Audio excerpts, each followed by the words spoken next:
Boa noite. Nós estamos aqui pela segunda vez e é com muita alegria que a gente vem a uma casa tão calorosa, né? Nós escolhemos para conversar, como sempre fazemos, um tema do Evangelho. E hoje o capítulo 14 de João. Por que João? João é o evangelista cujo a vibração, o envolvimento é daquele discípulo que retratou Jesus na sua espiritualidade. Enquanto Lucas, Mateus se preocuparam em relatar fatos grandiosos para mostrar um Jesus, um Cristo da terra próximo do povo, junto aos ricos ou aos pobres, prostitutas ou não, o João captou a essência da espiritualidade do Cristo. E nós escolhemos o capítulo 14, porque é um capítulo que tem algumas características muito interessantes. O contexto em que o capítulo 14 retrata. Para isso, então, para ajudar a visualizar, nós colocamos em slides para ficar didático, como uma boa professora, né? Então, olha lá. Esse capítulo 14 se refere a um diálogo de Jesus com os seus discípulos no momento da última ceia. Eram os derradeiros minutos de vida do Cristo na terra. Quando ali se reuniram os discípulos antes da oração do horto, que depois culminou com o processo de martírio e crucificação. Então ele é composto de elementos, a cadeirinha ali está vazia, ó. Ele é composto de elementos que fazem parte das derradeiras, das últimas instruções do Cristo da terra aos seus discípulos. Mas será que é válido somente para os discípulos daquela época? Ou tudo que Jesus nos falou há 2000 anos atrás, como ele mesmo nos disse, tem espírito e tem vida? Portanto, tudo o que ele nos falou, exemplificou, demonstrou, tem validade, se olhar o rótulo, eterno. É válido para 2000 anos, é válido hoje e valerá para a eternidade, porque é de espírito e vida as suas palavras. Quer dizer, tem uma essência e é imortal. E a gente complementa com uma outra ideia. As palavras do Cristo não só têm rótulo de validade indefinida, como também ela tem um rótulo de qualidade universal. Porque as palavras de Jesus não é válido só para a terra. É o resumo das leis divinas. E como que é lei divina, vale no universo todo. Então, os ensinamentos de Jesus, ele vale para a Terra, para Marte, para Júpiter, para todas as constelações aonde existe presença divina, portanto, em todos os cantos do universo, já que esta é criação de Deus, né? Portanto, então, a tônica desse diálogo que Jesus teve com os apóstolos na última ceia e que está no capítulo 14 é de despedir-se dos discípulos, mas é também de firmar mais uma vez o amor que ele sente por toda a humanidade. Ele vai dar instruções, ele vai dar recomendações, ele vai trazer para nós conhecimentos tão importantes que ele inicia o diálogo falando: não turbeis vosso coração. Quer dizer, não fique perturbado. O que vou dizer, se vocês não entenderem agora, vão entender mais para frente. Porque é de tamanha gravidade, tamanha importância. As palavras desse diálogo com os discípulos são saturadas de compaixão. É como se fosse um pai amoroso, despedindo-se provisoriamente dos seus filhos que ficarão nas experiências, e ele parte para a terra distante. Então deixa todas as recomendações. Não só dos discípulos daquela época, mas também dos discípulos do futuro. Porque todos, estando encarnados na terra, Isso é significado de provas e expiações. Provas que nos gabaritam a aprender e dar um crescimento e um direcionamento evolutivo para nós, individualidade. E expiação quando falhamos indefinidamente em um determinado contexto e, portanto, temos que repetir aquele contexto e, portanto, traz sofrimento, porque o processo de repetição é doloroso. Igual a criança que vai fazer prova na escola ou exame na faculdade e aí, então, é chato, é doloroso, causa preocupação, causa instabilidade de ter que repetir novamente os ensinamentos. Então, todos na Terra serão mais cedo ou mais tarde seus discípulos e, portanto, submetidos a ásperos testemunhos. Testemunhos que seriam ali o processo de prova, o processo de aferição, aquele de fazer para afirmar o aprendizado. Igual a criança faz a prova para fixar algum aprendizado. Ainda, esse diálogo do capítulo 14, ele tem um cunho que causa incondicional, inequívoco sentimento de esperança.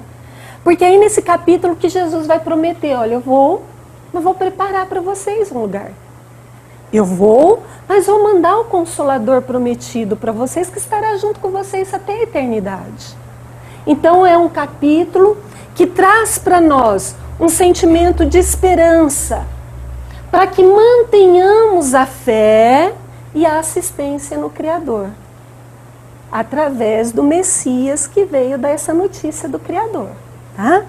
Bom, mas vamos então ao que o Emmanuel, que é o embaixador do Evangelho dentro da doutrina espírita, nos fala a respeito desse capítulo. Ele diz assim, em Palavras da Vida Eterna, no capítulo 56, Jesus e dificuldade, só para contextualizar o momento em que Jesus proferiu esse último diálogo, sermão para com os seus discípulos. Então Emmanuel fala assim, que pacificava o ânimo dos companheiros. Então na última ceia Jesus lá estava no meio dos discípulos, pacificando, apacentando. Ou seja, dando-lhe o alimento, curando as feridas, dando as instruções, que é o apacentar as ovelhas, por isso ele é considerado o pastor de nossas almas. Sabendo que em derredor, o que vinha acontecendo? Agigantava a trama das sombras. A trama do Judas Iscariotes, a trama do povo que pediu Barrabás ser solto em vez de Jesus. Olha como Emmanuel define esse momento, descreve esse momento. Lá fora, por quê? Porque a última ceia estava acontecendo no cenáculo, num templo, num local fechado. E lá fora, segundo o ditado popular, a coisa estava pegando fogo.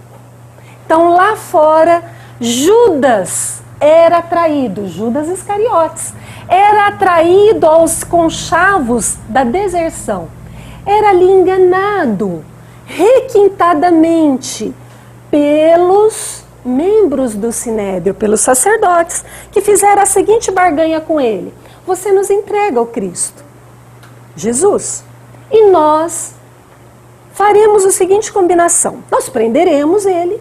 Esse era o conchavo, que está narrado em detalhe no livro Há 2000 anos, psicografia de Emmanuel, Espírito Emmanuel, pela psicografia de Chico Xavier. Você nos entrega o Cristo, nós o prenderemos, aí nós tomaremos à força o Império Romano, que predominava na Palestina, e aí depois que nós promovêssemos o saneamento dos invasores, que são romanos, então nós libertamos Jesus e ele então assume o trono. Esse é basicamente, resumo, o conchavo. E Judas caiu, né? Ele foi enganado por conta das suas dificuldades que apresentou desde o começo, né? No livro Boa Nova, psicografia de Chico, agora Humberto de Campos, tem um capítulo sobre Judas Iscariotes. O perfil dele, O perfil era aquela criatura voltada só para as questões materiais. É ele que cuidava da bolsa de recolhimento dos bens materiais do grupo dos discipulados. Quer dizer, ele tinha suas energias mais voltado à terra do que aos céus. Então, por isso que suas energias, em consonância com a energia de quem queria fazer o conchavo da época, e culminou com aquilo que nós conhecemos. Então, eles confabulavam junto com sacerdotes, escribas e fariseus, que são grupos de personalidades presentes ali na época de Jesus e que a gente pode conhecer um pouquinho deles no Evangelho segundo o Espiritismo, na introdução. Fala quem que eram os escribas, quem que eram os fariseus, todos antecipando com um perfil semelhante a Judas Iscariotes, voltados às questões mais do mundo, às discussões da lei do que propriamente a espiritualidade. Se a gente puder comparar, nos dias de hoje seriam assim, os religiosos que seguem preceitos, rituais e não os que têm religiosidade. Qualquer religioso pode ser um bom religioso se tiver religiosidade. E tem muitos ateus não religiosos que têm religiosidade. Ou seja, ter a alma voltada para a espiritualidade, para os valores imortais, eternos e universais que o Cristo trouxe, independente do cunho religioso a que se vinculam. Sobre o melhor processo de enganarem o povo. Então eles estavam lá confabulando como enganar o povo, né? Para que o povo pedisse a morte dele, de Jesus, e soltasse Barrabás, né? Agentes do Sinédrio penetravam pequenos agrupamentos de rua, assolando contra o Jesus as forças da opinião. Está lá narrado no livro há 2000 anos. Sabe o que eles fizeram?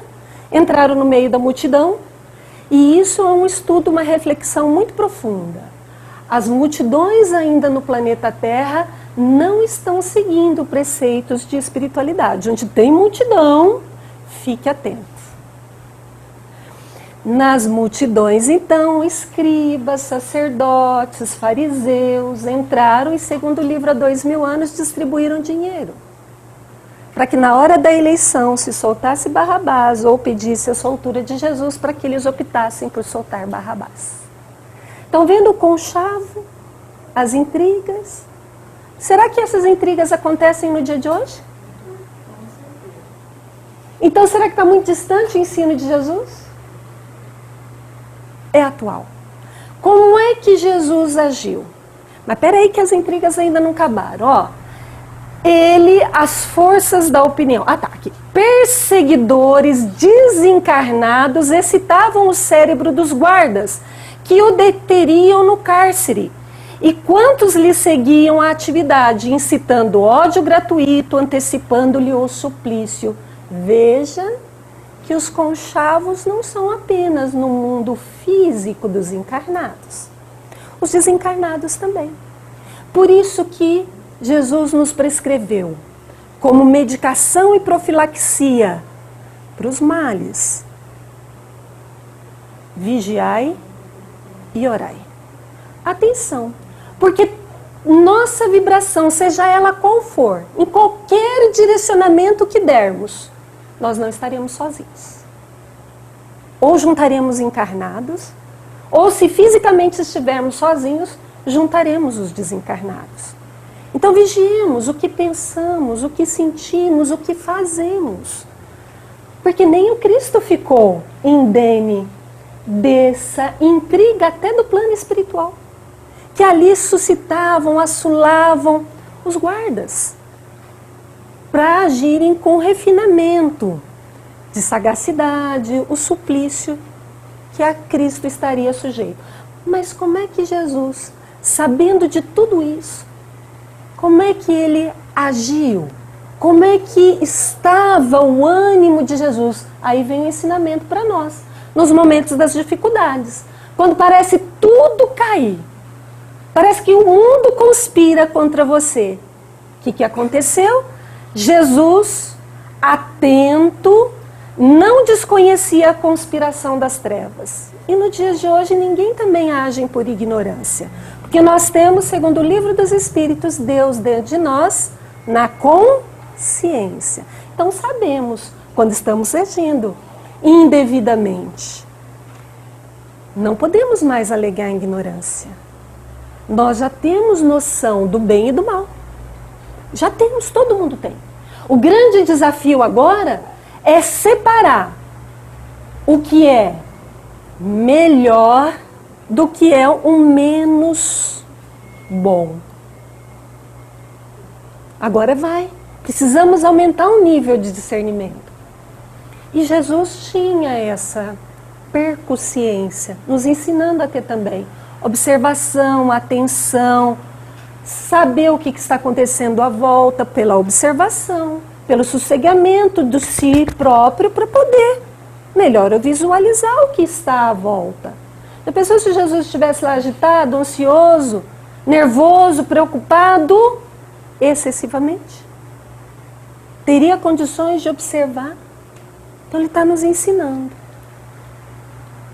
Lúcido e calmo. Esse é o perfil do Cristo. Então, no momento da dificuldade tremenda, quando todo mundo conspira contra você, como fazer? Calma. Ou no meio do desespero você consegue achar caminho. Lucidez. Sossegue os ânimos, serene os pensamentos, eleve-se em prece. E as respostas virão. Fim do entendimento com os irmãos de apostolado. Então, depois que Jesus fez o diálogo, e já já a gente vai para esse diálogo, alguns pontos dele, né? Porque é um diálogo longo, e fica aí, depois, quem quiser vê-lo todo, no capítulo 14 de João. Dirige-se à oração do horto lá. O que Jesus fez? Sossegou. Nem ele, que é o Cristo da Terra, que é o formador, segundo o livro A Caminho da Luz, psicografia de Francisco Cândido Xavier, o espírito no mais alto de evolução, porque Jesus, para ser um espírito construtor do planeta Terra, o governador que orientou a construção do planeta Terra, é um espírito puro no mais alto grau. Nem ele dispensou um momento de elevação para o alto, na hora das dificuldades, buscando ali recursos para melhor agir, se situar diante dos eventos que se avolumavam, né? Além da oração, confiar-se nos testemunhos supremos, porque a humanidade, como eu disse, já tem alguns valores, já aprendeu entre o bem e o mal. Alguns valores de aprender a orar, ele já aprendeu, mas muitos ficou só nele, né? Se recolhe num celibato e só ora. Não é o caminho, né? Orou, buscou recurso, voltou a agir. Igual a passagem do Zaqueu, não é? Zaqueu subiu, elevou-se para ver Jesus. A hora que Jesus estacou embaixo dele, em cima da árvore do sicômoro, o que falou para ele? Desce, porque cabe me hospedar em sua casa. Não é ficar só no alto, não. É descer e vamos à luta, não é? Com as ferramentas dadas pelo Cristo da Terra. Quais são elas?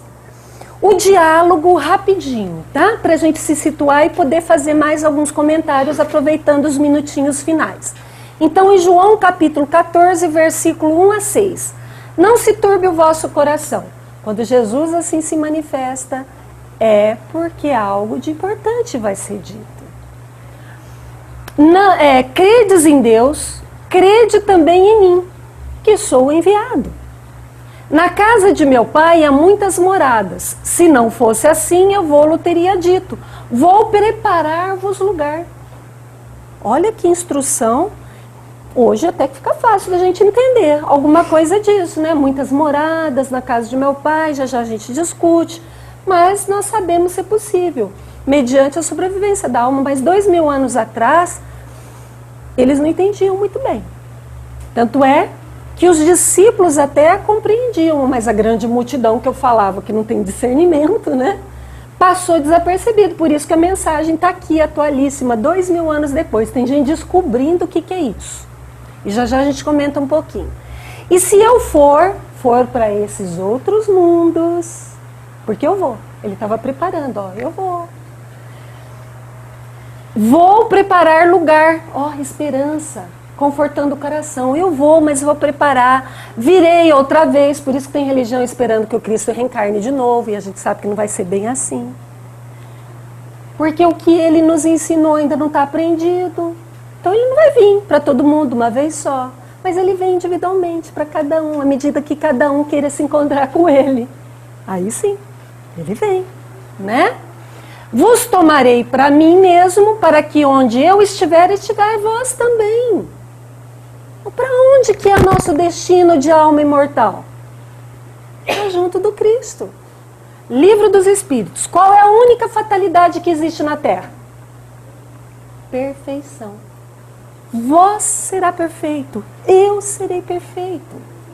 Vamos estar junto com o Cristo, mais cedo ou mais tarde.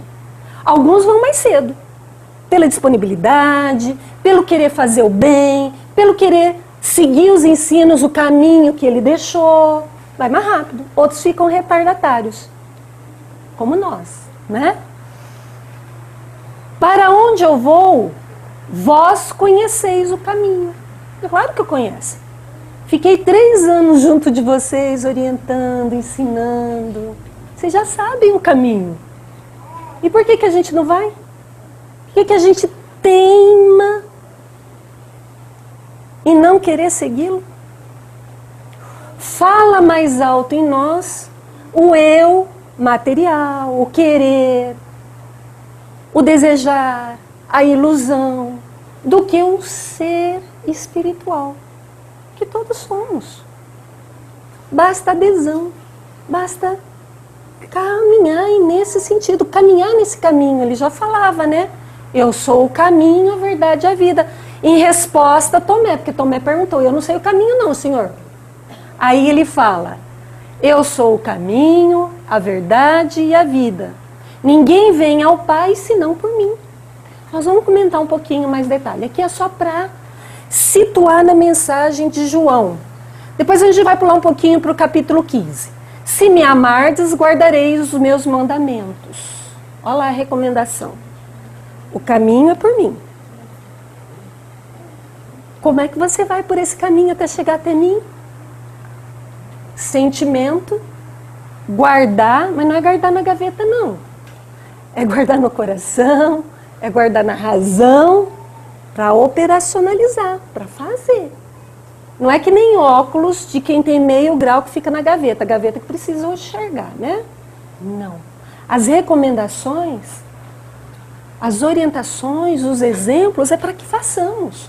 Não é só para nos deleitarmos em reflexões, raciocínios, sem agirmos. Eu rogarei ao Pai. Olha que misericórdia. Vocês teimam em não querer ir, mas tá bom. Vou pedir para o Pai, o Deus Todo-Poderoso, Pai Nosso, como Ele ensinou, não só meu, mas de todos nós. E Ele vos dará outro Consolador, dependendo da tradução, fica Paracleto. Para que fique convosco para sempre. Prometeu-nos que mandaria algo que ficaria conosco para sempre. Não é alguém, né? Porque ficar para sempre não é alguém. É algo para sempre. O Espírito da Verdade, o qual o mundo não pode receber, porque não o vê nem o conhece, mas vós o conheceis. Porque ele habita convosco e estará em vós. Quem será que esse Consolador, porque já deve ter vindo, né? Falou que mandava. Promessa do Cristo é cumprida. Não vos deixarei órfãos, voltarei a vós. Como é que ele volta? Não em corpo físico, né? Mas para cada um à medida que aderir à sua mensagem. E depois pularíamos para o 26 para encerrar a fala da noite. Mas o Paracleto, aquele Consolador, né?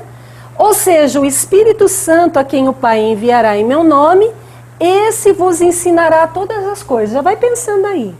o que é que nos ensina todas as coisas.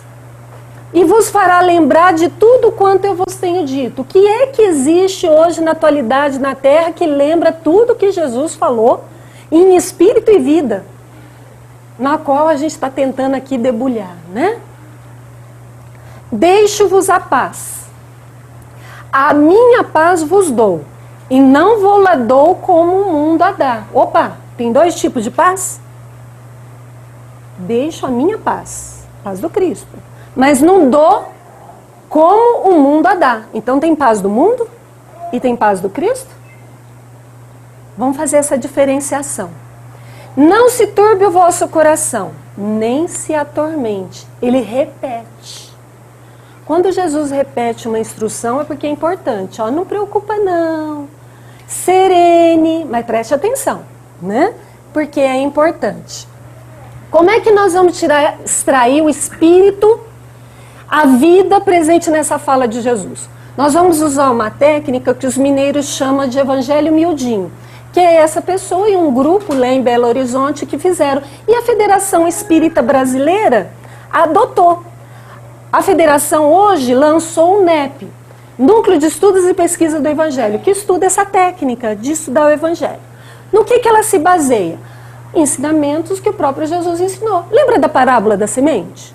Jesus conta a parábola da semente. E um homem saiu a semear, e uma parte da semente caiu no caminho, outra parte foi comida, outra parte foi nos espinheiros. Lembra dessa parábola? Aí os discípulos não entenderam a parábola. Aí perguntaram, Senhor, nos ensina a entender a parábola. Aí ele explicou a parábola. Como que ele explicou? Usando essa técnica pedagógica, de dividir os trechos em pedacinhos e explicar. Então vem no versículo seguinte e explica assim. O semeador é aquele que fala. A semente é a parábola. A semente que caiu no meio do caminho são aquelas criaturas da humanidade que não prestam atenção na palavra. Então ele foi explicando miudinhamente. Deu para pegar o que é o evangelho minucioso? Explicadinho, trechinho por trechinho, tá bom? Kardec também usou essa técnica. Está lá na Gênese. Conhece a parábola dos vinhateiros homicidas? Uma parábola diferente. Kardec faz isso, explica miudinho por miudinho. Essa parábola, só para dar notícia, dá vontade de comer, tá? Ela deleitar-se nela, bebendo-lhe, comendo, no capítulo 17 da Gênesis. Ele explica lá que aquele vinhateiro é Deus, que aqueles servos somos nós, que aqueles enviados são os profetas, que aquele dono da vinha mandou o seu próprio filho é Jesus. Então a parábola contada por Jesus foi explicada por Allan Kardec por essa técnica. E ela foi desenvolvida por Emmanuel. Conhece os livrinhos? Caminho, Verdade e Vida, Fonte Viva, Segue-me, Palavras de Vida Eterna. É essas obras que eu vou utilizar para explicar aqueles trechos de João, tá? Foi implantado em Belo Horizonte por Honório de Abreu, divulgado em Minas. Lá a União Espírita Mineira, que seria a Federação de Minas, tem o Departamento do Estudo Minucioso, coisa que nós não temos aqui no estado de São Paulo, né? Mas a FEB está querendo implantar no Brasil todo esse estudo minucioso. Vamos começar então com o estudo minucioso, aproveitando os minutinhos finais. Seu Clóvis, quanto tempo que eu tenho? 10 minutinhos? À vontade? Ah, então prometo que ninguém sai daqui à meia-noite. De jeito nenhum. 11h59, tá bom? Então vamos lá. Não, prometo que 10 para as 9 a gente encerra, tá? Vamos pegar então um trechinho miudinho. João capítulo 14, versículo 1. Aquele de não turbar o vosso coração, não sofra perturbação, desequilíbrio, alteração. Nós precisamos atingir sentimento, mas sem perturbação, sem correria. Lembra de Paulo que falava assim? É urgente. A evolução, a melhoria é urgente, mas não atropelado. Tá vendo? É com equilíbrio, né? Levanta-nos o ânimo, que é para não ficarmos preocupados diante das circunstâncias. Não deixemos nos abater diante das lutas. Então isso que significa não turbeis o nosso coração. E para nos ajudar, André Luiz fala assim, ó. A prova tortura. Tortura ou não tortura? Semelhante à criança que está marcado lá, prova de farmacognosia. Vai lá fazer a prova, torturou, nossa, ela não deixa colar, eles não, é difícil, é muito conteúdo. É essa tortura. É a tortura do aprender. Não é a tortura porque tem um carrasco lá que vai cortar o pescoço. Prova não é isso. Prova é aprendizado. Não é tortura do ponto de vista de punição, né? Sem ela, sem a prova, é impossível a aprendizagem. Se todo mundo aqui, ó, vivesse assim, um marzinho de rosas, assim, ó, representando uma linha horizontal, aprenderia alguma coisa? Não aprenderia nada. Estaria em turismo eterno? Não aprenderia nada. O obstáculo aborrece, mas temos nele o legítimo produtor de elevação e capacidade. Tem obstáculo? Aí você vai pensar, como é que eu vou contornar esse obstáculo? O que eu tenho que fazer? Qual é o projeto que eu tenho que estabelecer? O que eu vou ter que recolher de recursos para transpor esse obstáculo? Pronto, aprendeu. É pedagógico, né? E Emmanuel, o coração puro e intimonato é garantia de consciência limpa e reta. E quem dispõe da consciência limpa e reta, vence toda perturbação e toda treva. É aquele ditado popular, consciência tranquila, põe a cabeça no travesseiro e dorme com tranquilidade. Independente se tem problema ou não, todo mundo tem. Mas, com a confiança de que fez o que podia fazer, você está tranquilo, você está sem perturbação, por trazer em si mesmo a luz irradiante para o caminho. Então, confiança, serenidade, paz, não turbeis. Aí lembra que Jesus falou no versículo 2 que há muitas moradas na casa de meu pai? O que quer dizer isso? 3 coisas. Primeiro, assim, a mais visível, a mais evidente, é que tem vários orbes, né? Milhões e milhões de orbes no universo. Será que só a Terra aqui é habitada? Ingenuidade nossa, né? Então há muitas moradas, há muitos orbes, há muitos planetas que têm vida. A Revista Espírita de Allan Kardec já relatava Júpiter habitado por grandes compositores da música. Maria João de Deus, mãe de Chico, psicografa cartas de uma morta e visita Marte e seus habitantes, Saturno. Isso só para falar do nosso sistema solar, fora essa imensidão de mundos. Então Jesus já estava nos falando. Imagina 2000 anos falando assim, ó, está vendo aquela estrela lá? Ela tem, aquela estrela é um sol e ela tem vários planetas em volta. Todos aqueles planetas são habitados.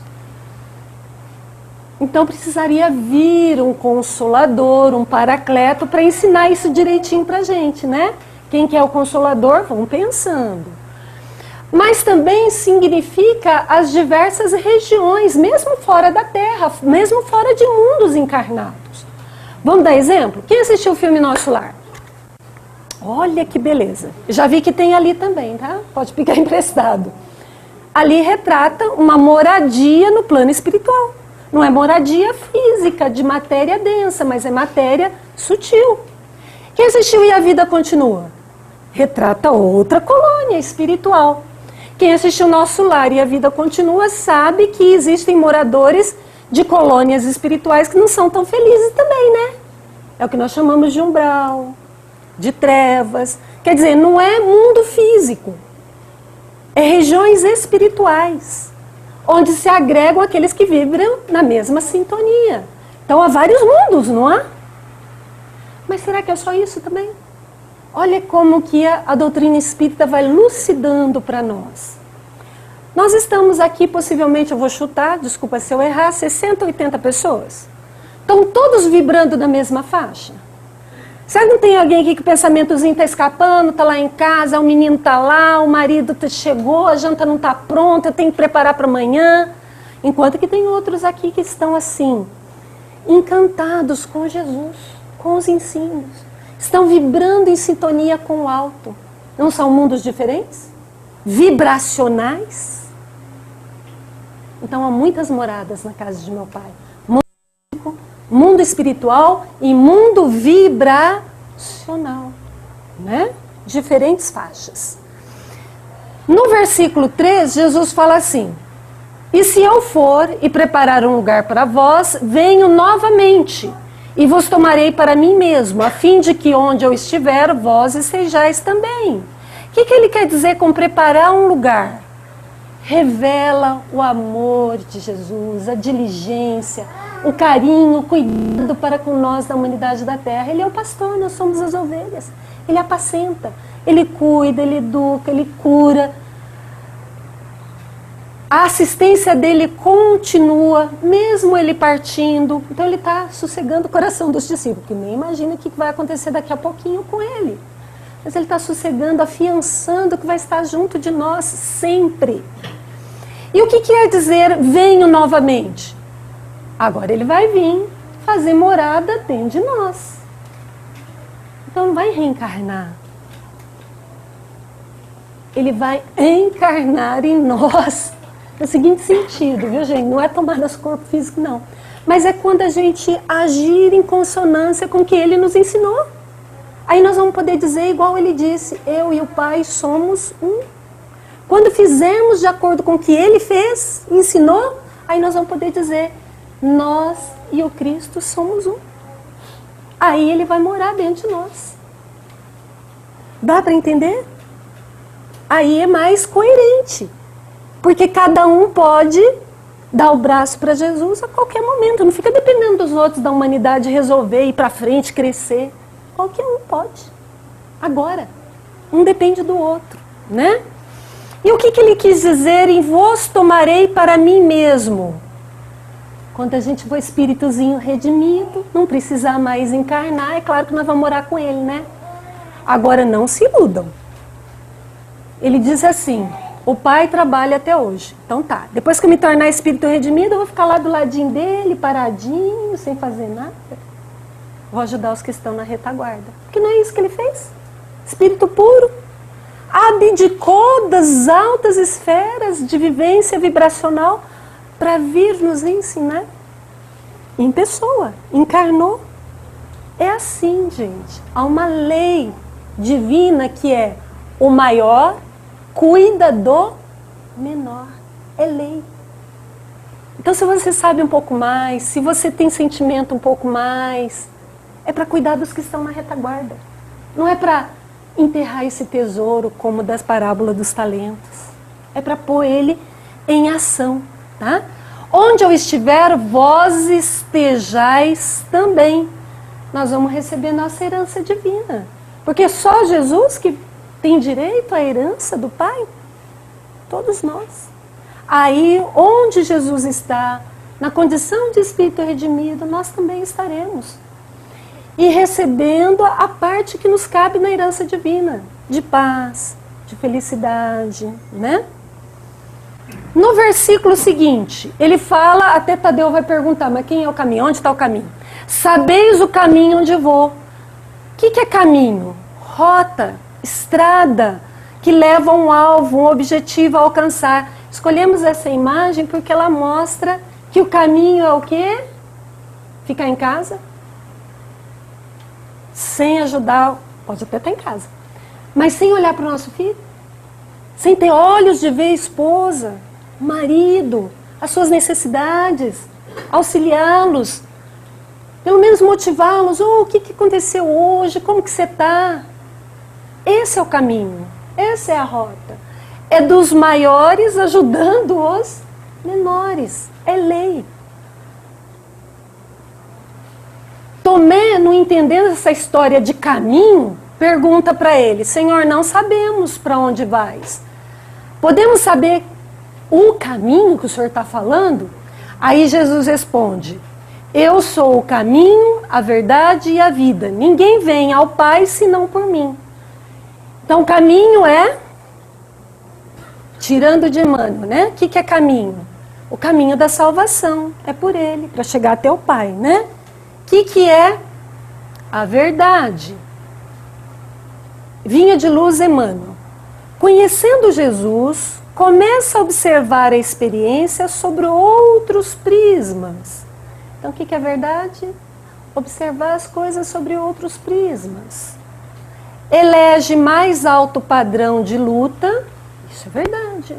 Escolher o bom e o melhor, não só para mim, mas para os que estão à minha volta. Descortina metas santificantes, identifica-se com horizontes mais largos. É isso que serve a doutrina espírita, ajudar-nos a situar em horizontes mais largos. Não é agora só eu, agora é nós, é coletividade. E à medida que se vai desvencilhando das abstrações da mentira, cada discípulo do Senhor penetra mais intensamente na órbita da verdade. E o que é verdade? Pura luz. Na verdade não tem impurezas. Não existe meias verdades.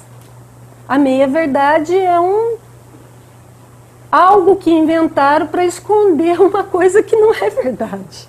E ela é até mais difícil de discernir, porque ela vem revestida de uma parte de verdade. Então precisamos estar atentos, é um momento de discernimento, de separar joio do trigo.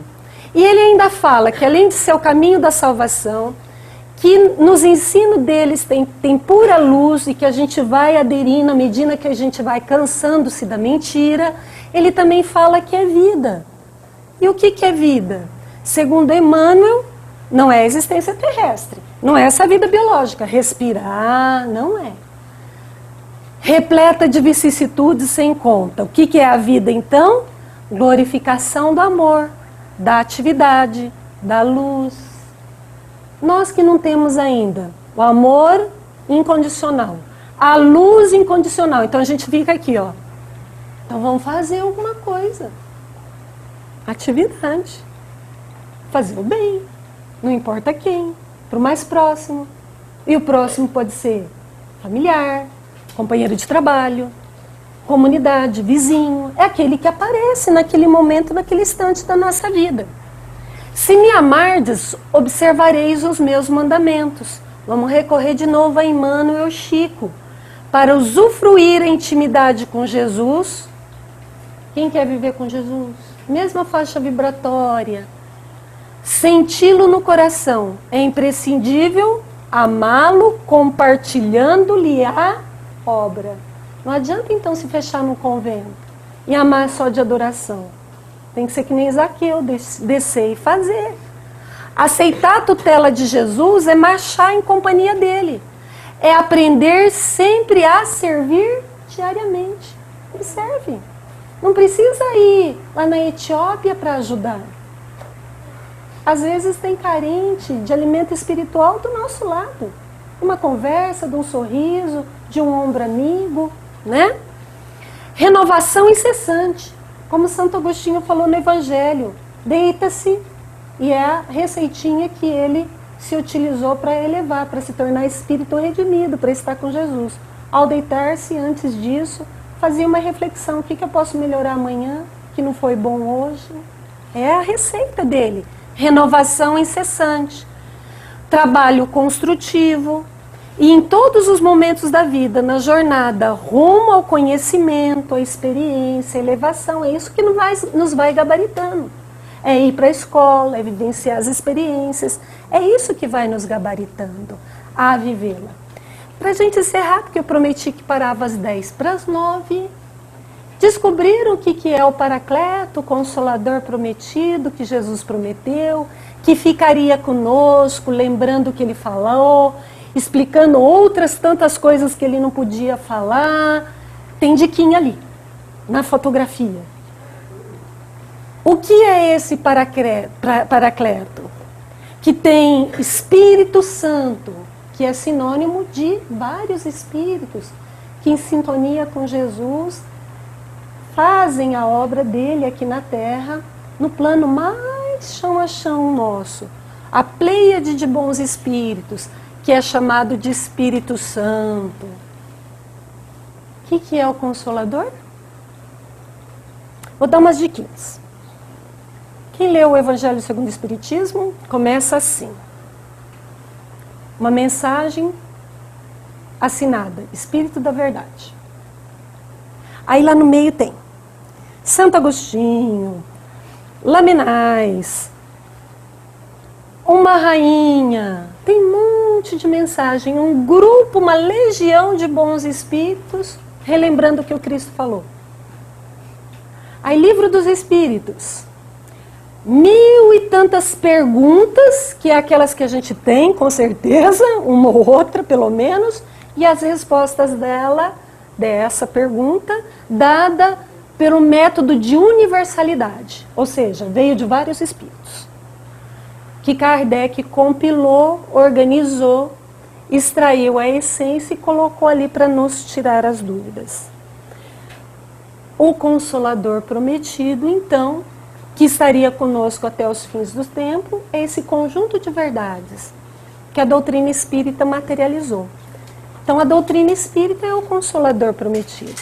E quem lê Crônicas de Além-Túmulo tem o diálogo de Jesus com João Evangelista, esse que escreveu o capítulo 14, no plano espiritual. João, como é que vai a obra do Evangelho na Terra? Claro que eu sempre falo, orador nunca inventa, tá? Mas ele aumenta um pouquinho, que é para dar um tchan, né? Ninguém dormir. João, como é que vai as atividades do Evangelho na Terra? Ah, Senhor, teve as mortes por conta das cruzadas, para converter os gentios em seu nome, a coisa não vai muito bem, não. Então, os homens não deram conta do Evangelho na Terra? Senhor. Então, João, de agora em diante, os mortos falarão. Enviarei os mortos para falar, para relembrar o meu Evangelho. Então é um diálogo de Jesus. E aí então, João Evangelista chama a sua equipe de espíritos que operam, dentre eles Ismael, né, o sociólogo da terra, que foi, né, o filho de Abraão, o Velho Testamento. E Israel, então, junto com equipes mais grandiosas, Hilel, que foi avô de Gamaliel, né? Tá tudo narrado no Boa Nova, na literatura, os bastidores do plano espiritual. E aí então se concretiza em 1856 a mensagem dos espíritos na Terra, através da doutrina espírita, que é o nosso paracleto, traduzindo advogado, o advogado nosso perante o Pai, né? E nós vamos terminando por aqui, agradecendo a vocês a paciência. Enchemos de vocês grandes informações que a doutrina espírita nos favorece.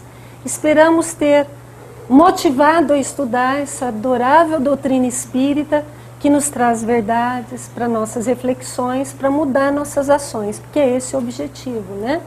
É sermos melhores amanhã do que fomos hoje. Agradecemos imensamente a casa, tanto do plano espiritual, que tem sempre a assessoria espiritual, para que nos ilumine sempre. Que todos, então, voltem aos seus lares em paz e que possam, então, se sentirem motivados a estudar o Evangelho dessa forma, de forma miudinha. Se alguém quiser esses estudos do Evangelho minucioso, pode passar o e-mail, mando para vocês algum material por e-mail, viu? Porque já que não dá para visitar cada um, a gente visita por e-mail. Se gostaram, o Valdir está ali, passa para ele, e a gente agradece imensamente a oportunidade de falar do Evangelho de Jesus. Muito obrigada.